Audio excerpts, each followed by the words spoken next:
Hey, what's up y'all? This is Yesh. I am here because we are going to be making some French toast, and I've never ever made a cooking video ever before. Now, it's very important that if you are making French toast that you leave your bread out overnight to get a little bit stale. And the reason why you do that is because you want the bread to be able to soak up the egg mixture and not fall apart. I was able to find brioche at Trader Joe's, and I found challah at Super One. So this is going to be really cool. What I'm going to do is I'm going to transform this iPad Pro into my ingredients for the French toast. So it should just take a few moments here. I'm going to make it happen in just 1, 2, 3. And just like that, we have all of our ingredients. So I'm just going to give you a quick little overview of what we've got going on here. I went to Huckleberry's the other day and I got some star anise, and I'm actually going to be grating that. I've actually never grated it before. Same thing with the nutmeg. These are actually full nutmeg seeds. What I'm going to be using for grating both the nutmeg and the star anise is going to be a microplaner, and that's also how I'm going to make my orange zest. I've got some standard ground cinnamon. We just happen to have this one here. We've got some whole milk.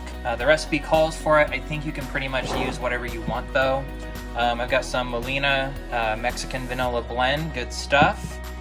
Creme fraiche, it is totally optional, but what we're going to do with this is we're going to be whipping it up, and we're going to make some whipped creme fraiche.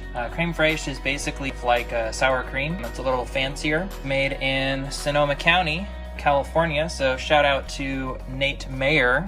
We've got some Trader Joe's vanilla bean infused maple syrup. This is an orange, in case y'all didn't know. This is actually a blood orange, so I'm going to be using blood orange zest for this particular dish. I've got Eggland's Best, dozen eggs. Here are eggs. They are not broken. That's always a good thing.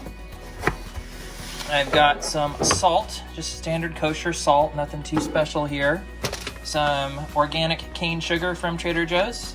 This is the rum that we're going to be using. It's Sailor Jerry spiced rum. And then, of course, as I showed you earlier, our brioche. So what we're going to be doing now is we're going to be making the egg bath. We are going to be making 8 slices of French toast today. We're going to be using 6 large eggs.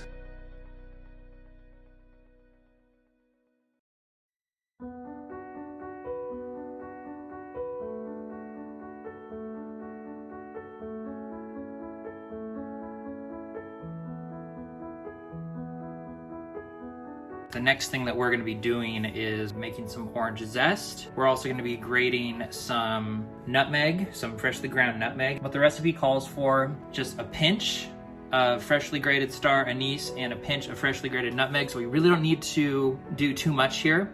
Orange zest is really easy. This thing right here is called a microplane. You can find these at pretty much any kitchen store. I think I got mine at Kitchen Engine at the flour mill downtown. And basically it's just a very, very fine grater. This is the orange that I'm going to be using, and it's good whenever you're zesting an orange or any citrus at all, just to make sure that it's full and you haven't cut it up yet. Now we're going to do the zest. So this is how you zest. Basically, you just grate it just like that.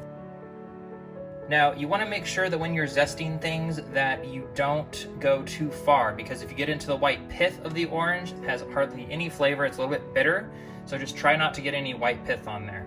So we're going to grate it just a little bit more. I want to have a good amount of zest because I want a really good orange flavor to contrast with the rum. It smells amazing. Yeah, orange zest is any type of zest, just adds a little bit of extra citrus and brightness. All right, fantastic. So you have to be really careful when you're using a microplaner because they are really, really sharp. Be very, very careful, especially when you're grating something so small. So all I'm doing here is I'm just grating the nutmeg like so. Now, the recipe calls for just a pinch. And I also want to grate some star anise, and star anise is very strangely shaped. That's what star anise looks like. It basically looks like a little star. Essentially, I'm just gonna take a little microplaner dude and, oh, holy heck. Well, it kind of fell apart. That's okay. We're gonna try it again. I don't need a ton, I just need a little bit. I think that'll be fine. Maybe I'll just grate a little bit more. Okay, I think that's probably good. All right, so we've got our star anise freshly grated. Now we're gonna add it. We got our little egg bath back there, and we're just gonna take our star anise. It's a little pinchy. I'll do another little pinch here.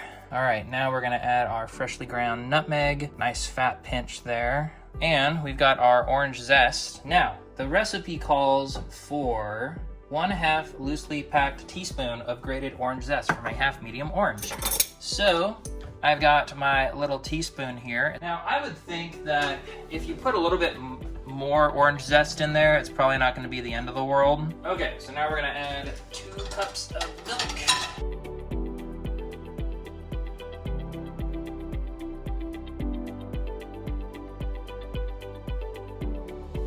Now we're gonna whip it up.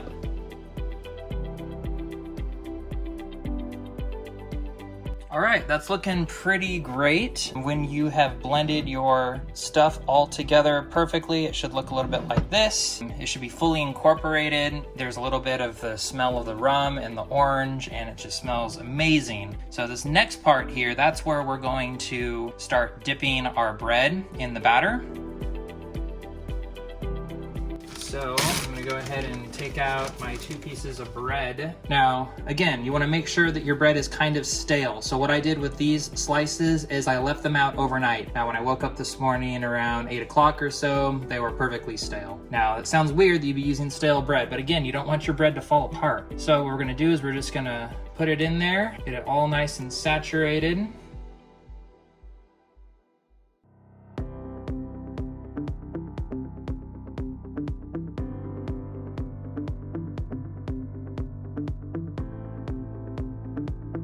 One more piece. And you notice what I'm doing here is I've got my wet hand and I've got my dry hand, and never the twain shall meet. So that way I don't get a bunch of egg unnecessarily on both of my hands and have to deal with that, because that's not fun. Get it all nice incorporated in there. Perfect, it's looking great. All right, so I've got my 4 pieces. Now I'm gonna go ahead and I'm just gonna leave it as is, because I can already feel that the bread is starting to fall apart, even though it's been out overnight. So now I'm gonna very carefully start cooking these pieces of French toast. So today we're gonna be cooking on cast iron, and the reason why I wanna cook on cast iron versus another type of pan is because cast iron really retains the heat. We've got the oven on 200 degrees. The reason why we're doing that is because we're gonna put some plates in there. So when we finish up our French toast pieces, they are going to go directly into the oven to stay warm, because you don't want to have cold French toast. Next thing we're going to do is we're going to put in 2 tablespoons of butter into our pan. Now, honestly, you can use as much butter as you want. I love butter. So treat yourself. Plus, there's no rules in quarantine, y'all. You know this. We're gonna take 2 tablespoons. I'm just gonna eyeball it. We're gonna go like that. Ooh, that is a lot of butter, but that's 2 tablespoons. So here you go. You can see that. And we're gonna place that right into our cast iron pan. It's gonna sizzle up very nicely. And you wanna make sure that the foaminess goes away before you put your French toast in there. I've got our pieces of French toast here, and now we're going to start cooking them up. And you want to make sure if you're using cast iron or any type of metal pan that you're using a plastic spatula, not something that's metal, because you don't want to mess it up and end up scratching your pan, especially if it's non-stick. So now we're going to start cooking up our French toast pieces. Now you want to be very careful, because again, these are very, very saturated. I'm just going to put 2 in there right now. That's fine. Now, part of this recipe, what they're talking about is they want us to sprinkle some sugar on the bottom of the French toast pieces that we're cooking. And the idea behind it is that it adds additional caramelization to the French toast. So now we're just gonna wait. We're gonna be whipping up some creme fraiche. So I've got my bowl here that I used earlier to make the egg bath. I've already cleaned it. You're gonna need a hand mixer, and we're gonna mix stuff up. All right, got my beaters. So I got 2 different things of creme fraiche because I'm gonna be making this recipe twice. I'm making it today for y'all for this video, and then I'll be making it a second time when I'm cooking live with you on Thursday. So this is the test kitchen run. I just wanna make sure I get it right and it tastes excellent for all of y'all. So this is what creme fraiche looks like. It basically looks kind of like sour cream, sort of, right? And it smells like it too, but it's not sour cream. It's French cultured cream. It's very bougie. They want us to put in a half a cup of creme fraiche. I'm pretty sure this is about a cup maybe. So I'm gonna go ahead and just spoon half of it into the bowl. Looks amazing, and it smells really good too. Now, a little taste test here. Oh, yeah, it's like sour cream, but brighter. Very interesting. All right, so now we're gonna whip it up. Now, whenever you're whipping something, it is important to start out slow and to then speed up. Okay, so now it is time to plate our French toast. All right, so I've got our French toast here, and again, the reason why I'm touching this plate with a oven mitt is because I don't want to burn myself, because this has been in a 200-degree oven, so it definitely has a little bit of heat coming off of it, so you want to be very, very careful.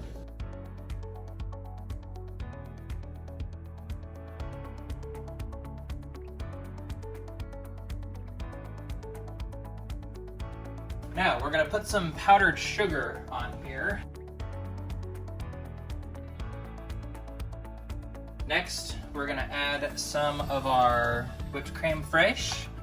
Just gonna spoon a little bit of that on here. And we're just gonna drizzle, drizzle, drizzle. You can see that thing sticking out of the end there? That is a vanilla bean. And that shouldn't be going into our French toast. So it's gonna go back in its little bottle, and we have created French toast. Now again, the plating, it's not perfect, but I'm not worried about that. I just wanna know how it tastes, so now I'm about to do that. All right, got my glass of oat milk here. Now, we're gonna go ahead and dig in to this French toast, and I hope it's delicious. And get a little bit of the creme fraiche, a little bit of the maple syrup. It's excellent. It's really, really good.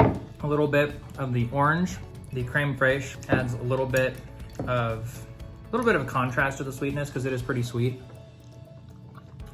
I just realized I can take a picture of this. When I make up the next batch, then I'll take a picture of the finished product. It's crispy on the outside. It's not too chewy. It's nice and light and fluffy. It's excellent. So thank you for watching this video. I look very much forward to cooking with you on Thursday. Have a great day, everybody.